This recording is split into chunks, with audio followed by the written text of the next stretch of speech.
নারী নিজের অজান্তে ভাবতে বাধ্য হয়, কিসের স্বামী, কিসের সন্তান, কিসের সংসার, সব কিছু আমার হলো, আমি কারো নয়। এই কথাগুলি কিন্তু সত্যি বাস্তব।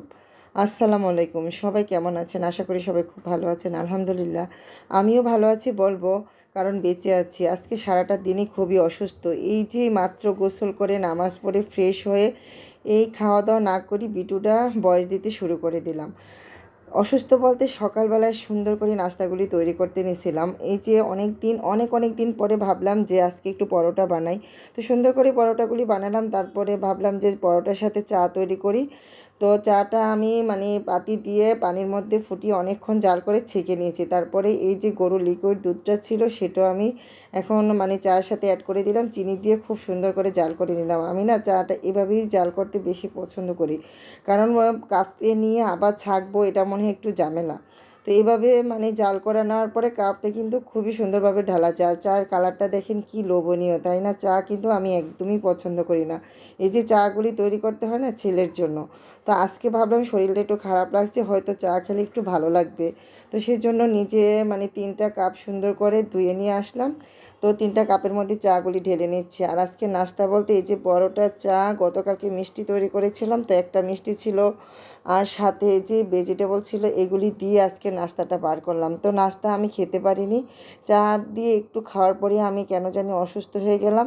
তারপর থেকে আমি কিছুই কোনো কাজই করিনি, সারাদিন একদমই বিছানায় শুয়েছিলাম। আর আমার ছেলেটা আজকে রান্না করেছে।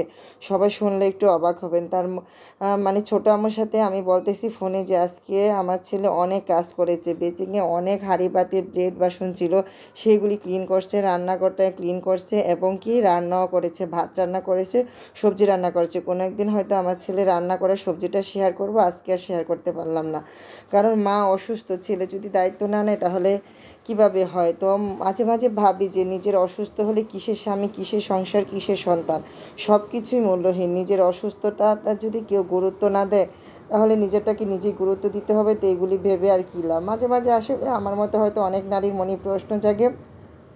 তো এই যে রান্নাগুলির ভিডিও শেয়ার করতেছেন, এগুলি আসলে অনেক দিন আগের ছিল। তো নাস্তার সাথে আসলে আমি এডিট করার সময় পাইনি, বা অসুস্থতার কারণে আমি আর ওগুলি এডিট করিনি। তো আজকে ওই আগের ভিডিও এডিটিং করা ছিল, ওটার সাথে আমি নাস্তাটা অ্যাড করে দিলাম। আর এটাও 4-5 দিন আগে ছিল।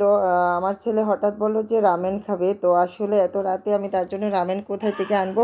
তো আমি নিজের মতো করে একটু রামেনের মতো ঝাল ঝাল করে মশলা দিয়ে রান্না করে দিই। রামেনের মতো ঝাল ঝাল কালারটা হলেও একদমই ঝাল লাগেনি।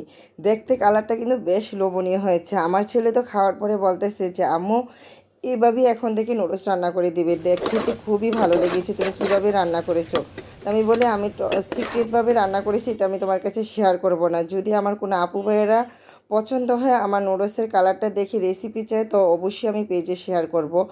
তো আমার ভিডিওগুলি যদি ভালো লাগে অবশ্যই অনেকে দেখার সুযোগ করে দিবেন। আজকের মতো আপনাদের কাছ থেকে এখনই বিদায় নেব। আল্লাহ হাফেজ।